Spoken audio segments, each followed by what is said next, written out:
de mentalité. Donc finalement, est-ce que le problème de mentalité, ça a été un risque pour amener un échec, ou bien est-ce que c'est le contraire, le process qui a été mis en place de transition a permis de changer rapidement les mentalités?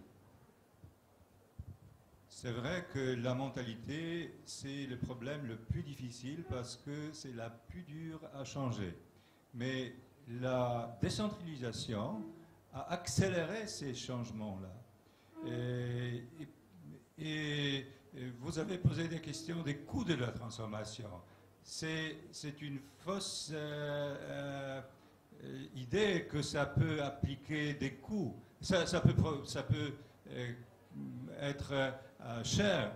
Au contraire, il faut poser la question, quels sont les profits de la décentralisation? Les profits ont été visibles avec les moyens vraiment symboliques. Dans le premier terme de fonctionnement des pouvoirs décentralisés, on a multiplié les investissements, le nombre de kilomètres tubes. On a vraiment, avec l'argent limité, on a réussi à bâtir à faire beaucoup plus de choses. Il n'y avait pas de problème de la multiplication de l'administration. C'était l'administration d'État qui a été détachée de l'administration d'État et soumise au contrôle décentralisé. Donc l'administration n'a pas coûté plus après la décentralisation. S'il s'agit de budget participatif, bien sûr, c'est une école de la compréhension de la part des citoyens ce qui se passe au niveau de la municipalité. Parce que l'idée générale, c'est la participation de tous les disons, partenaires des pouvoirs décentralisés pour se mettre ensemble à trouver la manière de développement la plus efficace en prenant en considération les conditions locales. Donc c'est une partie de la construction de systèmes de dialogue entre les partenaires et le pouvoir. On a avec ça beaucoup de problèmes en Pologne et c'est notre peut-être but pour le développement de systèmes de la gestion locale en avenir. Mais on pratique ça. Merci. Je vais répartir rapidement les questions pour qu'on puisse avancer. Donc, entre si Rimed et si Mosfa, s'ils veulent bien, enfin, je les laisserai également la liberté de commenter éventuellement. Mais au niveau des questions, on a une question d'équilibre par rapport à la population. Je voudrais bien écouter le côté théorique. Le côté théorique dans les autres pays, parce que quand j'entendais en fait Mohamed Ali parler de la question de la taille de la Tunisie, mais finalement une municipalité dans le monde, c'est à peu près une municipalité pour combien d'habitants, de quoi on parle. Comme ça, les gens auront en tête un petit peu, en tout cas, j'espère bien, parce que ce n'est pas une municipalité pour 10 millions. Donc, c'est de quoi parle-t-on, pour être rassuré par rapport à ça. D'accord, donc son apport. Ensuite, comment être sûr qu'on va se conformer à la Constitution? Ben, il y a une garantie ou non, mais en tout cas, je demanderai à Cérimed de répondre à ça. En tout cas, ensuite, comment avoir une autonomie financière? La problématique de l'autonomie financière, moi, j'aimerais bien écouter également là-dessus Cérimed pour voir ce qui est prévu. Ou bien, est-ce que le niveau de détail décrit dans la Constitution traite cette problématique ou non, le niveau d'autonomie financière et les risques qui en découlent. Je voudrais bien écouter Cérimed là-dessus, les risques qui découleraient d'une autonomie, parce qu'aujourd'hui, un pays qui rencontre une crise financière, déjà au niveau d'un pays, on arrive parfois à ne pas résoudre ça. Certains pays rencontrent des crises financières trop fortes. Donc, comment être sûr que on donne l'autonomie, mais également que de l'autre côté, il n'y a pas un risque à ce que les collectivités locales se retrouvent finalement incapables de faire face à des crises éventuelles. Le budget participatif, il y a une réponse à ça. Et la question des conflits d'attribution, là je demanderai à la fois à Simosfa de répondre à cette question-là, mais également à Cérimed par rapport est-ce que la Constitution, c'est au niveau de la Constitution que c'est défini, ou bien c'est au niveau des lois qui vont en découler que les attributions exactes vont être définies. Voilà. Donc, je vous donne la parole si... Bien, sur certaines questions, d'abord une petite remarque sur la question de l'intervention de notre ami polonais sur la question de la propriété des collectivités locales. La question ne se pose pas dans les mêmes termes en Tunisie parce que nous avons traditionnellement les collectivités locales en leur domaine public et privé et dans les lois et législations existantes, donc ça existe. Bon. Donc voilà, c'était juste pour clarifier parce que je pense que le contexte historique polonais sur ce point-là est un peu différent. Je dirais très rapidement sur la taille des communes. Alors, je pense qu'il n'y a pas de standards internationaux, à mon avis, sur ce plan-là. Tout dépend des réalités de chaque pays. La tendance universelle aujourd'hui, c'est, je dirais, au quasi universel. En tout cas, c'est ce qu'on voit dans les rapports internationaux sur les collectivités locales. Il y a une tendance à la généralisation du mouvement de communalisation. On parle aujourd'hui de plus en plus, notamment en Afrique et dans les pays où il y a beaucoup de zones rurales, de communes rurales. Et l'idée, c'est peut-être aussi, dans le contexte tunisien, de revenir un jour dans un futur code des collectivités locales à cette distinction commune rurale, commune urbaine. Et là, la taille critique en termes de nombre d'habitants, etc., n'a pas beaucoup d'importance. Donc, mais il n'y a pas de standard, il n'y a pas de taille. Hein. Vous pouvez trouver Los Angeles aussi, c'est je ne sais pas combien de millions d'habitants, 14 millions, je crois, mais c'est aussi 84 communes. C'est pas rien. Grosses communes, hein, 84 grosses communes. Deuxième question, peut-être sur la question des conflits d'attribution. Très rapidement, je crois que le choix qu'on trouve dans le monde, dans les deux grands choix, soit vous avez des constitutions, je prends l'exemple espagnol, ou même italien, où vous avez des articles qui détaillent les compétences de chaque niveau de collectivité territoriale. Vous avez 30, 40, 32 tirés, je crois, dans un article en Espagne, pour les collectivités X. Voilà ces attributions. Donc c'est listé. Mais ça ne couvre jamais la complexité des réels. Il y a un autre choix, c'est que la Constitution se limite aux grands principes. Alors, quand on dit dans le projet de Constitution tunisienne le principe de subsidiarité, cela suppose qu'il y a une sorte de compétence, clause implicite de compétence générale pour tout ce qui est local au niveau le plus proche du citoyen. C'est la logique bottom-up. Donc, la compétence générale de principe, c'est au niveau le plus proche du citoyen. C'est l'idée de démocratie de proximité, de ce qu'on veut dans ce discours d'aujourd'hui. Et puis, tout ce qui intervient au niveau au-dessus, jusqu'au centre, n'intervient qu'à titre complémentaire, en quelque sorte, subsidiaire. Ce que ne peut pas faire la collectivité au niveau local, au niveau régional, c'est le centre qui intervient. Donc c'est le principe. Comment mettre en œuvre ce principe concrètement?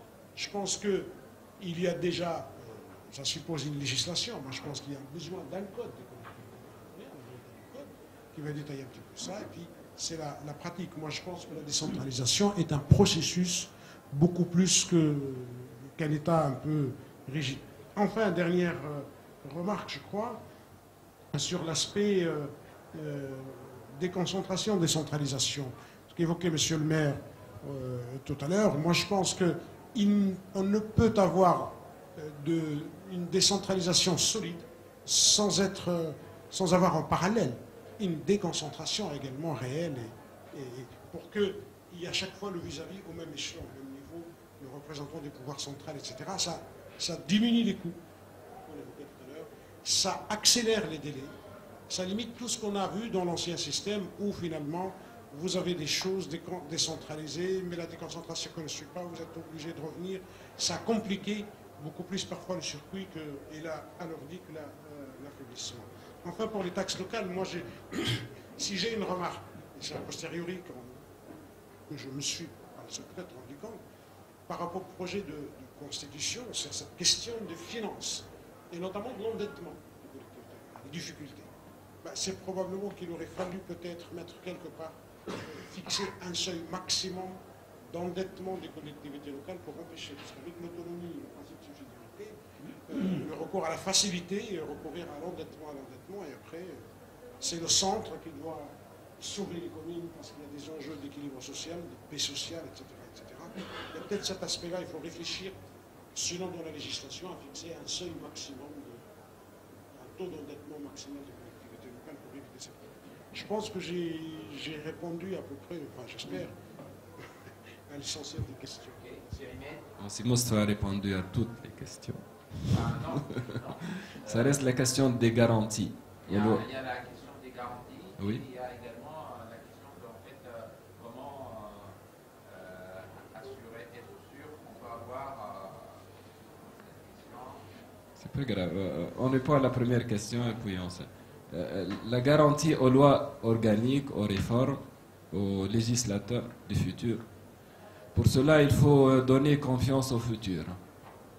Sinon, on ne va pas s'en sortir. Ce sera des Tunisiens, les prochains législateurs.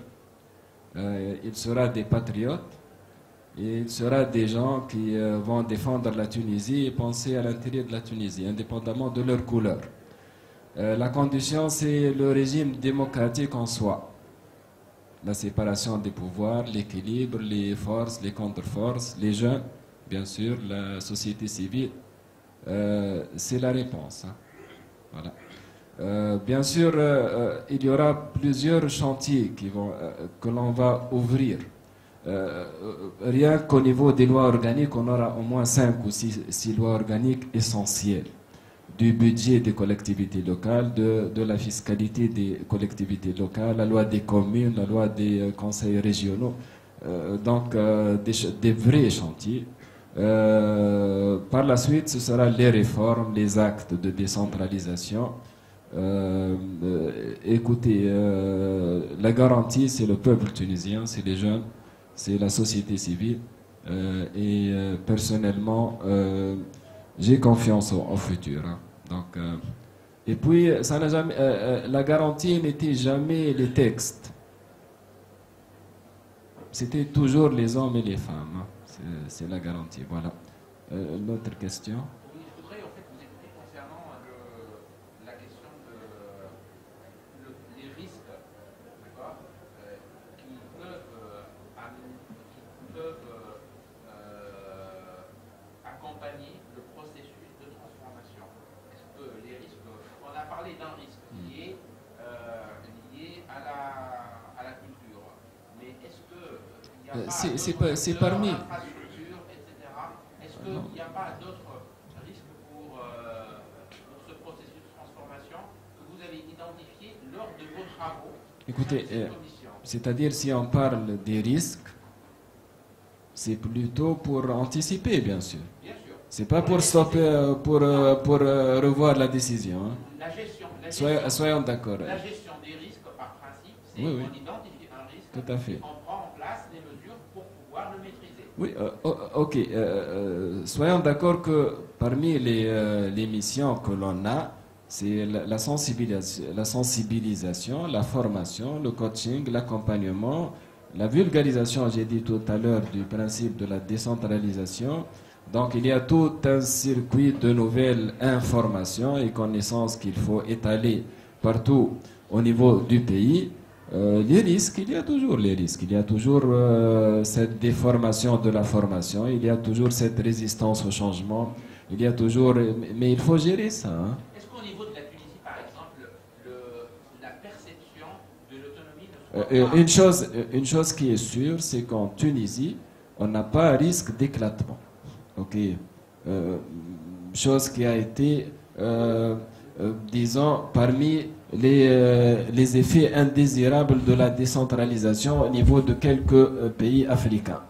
On n'a pas ce risque-là, puisque notre pays n'a pas été reconstruit sur la base de regroupement d'ethnies, ou bien on est un pays uni, un État simple depuis longtemps. Donc on n'a pas ce grand risque ou bien le risque classique de la décentralisation qui est l'éclatement du pays. En dehors de ce risque majeur, il s'agit plutôt de problèmes, de difficultés, deux obstacles, de quelques facteurs de freinage qu'il faut surmonter au fur et à mesure. Voilà. Je vous remercie. Donc, je donne la parole au public. Donc, une question d'abord ici, ensuite une question, deux questions au fond et une troisième. Bon, allez-y. Merci. Donc, je vais demander de poser une à deux questions maximum et rapidement, avec des questions précises.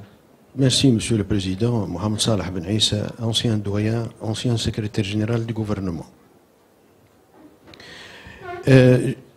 Je vais être très bref sur le projet de constitution actuel, puisque maintenant c'est le sujet le plus important que tous les Tunisiens, dont tous les Tunisiens s'occupent actuellement. J'ai constaté, et je profite ici de la présence de ces Ahmed parmi nous, qu'il y a dans le projet, dans le chapitre, vraiment je dirais, un élan décentralisateur débridé. C'est-à-dire, il y a un peu d'excès. Je m'explique. Vous avez consacré la libre administration à Tadbir al-Hur. C'est bien. Vous avez consacré la subsidiarité. C'est bien. Mais je n'ai trouvé aucun mot sur le rôle ou le rapport du représentant de l'État. Parce que, vous l'avez vous-même dit, Ahmed tout à l'heure, vous ne cherchez pas à affaiblir le pouvoir central par la décentralisation. Loin de là. Comment garantir le respect des intérêts nationaux, le respect des lois? Parce que les lois, c'est des lois nationales. Il n'y a pas un parlement au niveau de la commune. Il n'y a pas un parlement au niveau de la région. Les lois sont des lois nationales. Comment assurer le respect des lois? Comment assurer le respect de la légalité en général? Comment assurer le respect des intérêts nationaux? Moi, je trouve qu'il y a là un point peut-être sur lequel la Commission devrait réfléchir un peu, sur la façon, trouver la meilleure formule possible pour introduire le rôle du représentant de l'État. C'est fondamental. Et peut-être qu'à la fin, Ahmed, je ne suis pas tout à fait d'accord avec vous sur votre dernière remarque très importante. Vous savez, la décentralisation, si on réfléchit très bien, c'est un modèle d'organisation moderne. Nous l'avons greffé, plaqué sur une structure tribale, qu'on le veuille ou non. Si on étudie très bien le découpage actuel, comment le pouvoir a utilisé le découpage territorial actuel, il a été fait en prenant en considération, je dirais même, des notabilités locales et certaines tribus. Parfois, il y a des litiges on arrive à des actes de violence à cause d'une petite parcelle de terrain. Donc, il ne faut pas l'oublier, nous risquons de réactiver, à force d'insister sur l'autonomie locale et sur la décentralisation, on risque d'oublier les intérêts nationaux et surtout l'unité nationale. La décentralisation, comme vous l'avez bien expliqué, si Mostafa et notre collègue tout à l'heure polonais, c'est dans un État unitaire, il ne faut pas l'oublier. Et dans le projet actuel, je pense qu'il y a peut-être cette petite lacune qu'il faudrait combler en essayant de trouver de quelle façon on introduit le rôle du représentant de l'État. Je vous remercie. Alors, on donne la parole. Alors, d'abord à droite, ça a été levé. Et juste après, le monsieur avec la chemise. Voilà. On prend encore. Est-ce que vous permettez encore 5 petites minutes? Voilà, 5 petites minutes. On a commencé en retard, donc je m'excuse d'abord pour nos chers invités, monsieur l'ambassadeur et également l'auditoire. Donc, des questions rapides, sinon je vais interrompre. Hein.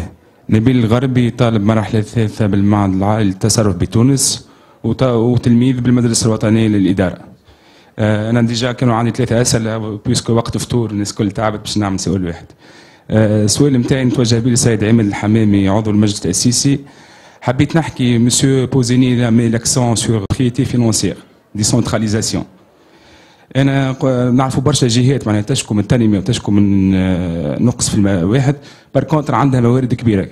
على مثال جهه قفصه، اذا باش نحكيو ديسونتراليزاسيون دي بروبريتي فينونسيير، اليوم قفصه نوليو نقولوا واحد يصيف في الردايف معناها، تولي عندها شركات، تولي عندها. سي كومون اسيوري ليكيليبر. حبيت نقطه برك نقول، هل في اللجنه معناها تحدثوا معناها في النقطه هذه، وهل يعني باش يمكنوا الجماعات المحليه من يعني اوتونومي entre les moyens et les ressources؟ لا، هل باش يمكنوا الجماعات المحليه لي كوليكتيفيتي لوكال دون بروبريتي دون اوتونومي فينانسيير؟ est clair, mais il y a deux volets. Ok.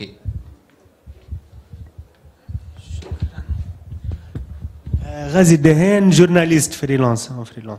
Il y a une proposition qui a été faite par un ancien ministre, M. Abdelrazak Zoueri, je pense, dans le cadre du livre blanc. L'idée, c'était de faire un découpage du territoire tunisien sur 7 grands pôles, sur la base de plusieurs critères, la complémentarité, plusieurs critères. Est-ce que c'est toujours d'actualité ou pas? Merci. Pour cette dernière question, je ferai juste un petit rappel aux gens. En fait, ceux qui n'ont pas lu le projet de constitution, le principe de la décentralisation, on commence de bas en haut. Peut-être que quelqu'un pourra l'exprimer. Donc on ne regarde pas découpage du haut, région, vers collectivité, c'est le contraire. Je donne la parole à Sirimet parce que beaucoup de questions lui sont adressées. Bon, bien sûr, je souligne la proposition de sur le doyen. D'ailleurs, cet article, il a suivi les différents drafts, mais finalement, on l'a transféré à la partie du pouvoir exécutif. Il est là, l'article, mais il ne figure pas au niveau du projet actuel. Ça a été délaissé par la commission constitutionnelle du pouvoir exécutif. Donc, peut-être on va être obligé de le récupérer ou bien de le restaurer. Mais on est tout à fait d'accord. On a un article du gouverneur, Alouedi, son rôle, etc. Donc, ok, c'est noté. Pour la proposition de Sizoueri, bien sûr, elle est d'actualité. Bien sûr, elle est d'actualité, mais c'est l'objet des réformes du futur, puisque actuellement, au niveau de la Constitution, on a opté ce principe de grande région, les districts régionaux, mais par la suite, l'idée de M. Zoueri d'avoir une locomotive avec d'autres régions, bon, elle a ses pour et ses contre, puisque peut-être entre autres parmi les idées contre, c'est que ça va intensifier encore cette idée d'avoir les gouvernorats côtiers qui sont toujours qui vont bénéficier de ce faveur, etc. Mais le découpage des grandes régions, ça sera l'objet, bien sûr, de réflexions futures. Et on verra qu'est-ce qui est bénéfique pour la Tunisie. Hein. Au niveau de la Constitution, on a parlé de complémentarité. Hein. C'est-à-dire, entre différentes régions, on peut parler de solidarité, de complémentarité. C'est bénéfique que de parler d'égalité. On ne peut pas avoir les mêmes régions avec la même infrastructure, les mêmes services, les mêmes, disons, revenus et les mêmes projets. C'est une question de complémentarité sur la base du modèle économique et du modèle de développement régional. C'est-à-dire, si on a besoin d'un aéroport, et on le fait. Si on a besoin plutôt d'un port, c'est une question de port. Mais en matière de services et en matière de droits pour les citoyens, là-dessus, il faut avoir les mêmes services pour tous les citoyens, mais on regarde région. Ça, c'est pas une question qu'il est tous les services à côté de sa maison ou bien dans le coin de son petit village. On raisonne région, peut-être on doit raisonner parfois grande région, et il y a un minimum, bien sûr, à mettre à la disposition des conseils régionaux ou bien des conseils communaux élus pour que, bien sûr, les ressources humaines, les ressources matérielles et le budget soient en mesure de leur permettre d'être au service des contribuables. Voilà. Merci Sérimet, je remercie l'auditoire. Donc on va se contenter de ces questions. Donc je remercie les panélistes pour leur contribution qui a été assez à forte valeur ajoutée. En tout cas, moi-même, j'ai beaucoup appris parce que même en ayant lu plus d'une fois le projet concernant la constitution tunisienne, concernant la décentralisation, je pense qu'aujourd'hui, il y a pas mal d'idées qui sont plus claires. Je remercie également Monsieur l'ambassadeur de la Pologne qui est parmi nous aujourd'hui, avec certains responsables de l'ambassade. Je remercie tous ceux qui ont bien voulu patienter jusqu'à cette heure-ci. J'ai constaté que la salle est un petit peu vidée progressivement parce que l'heure du déjeuner a été dépassée. Donc je lève la séance et sachez qu'il y a un bilan qui sera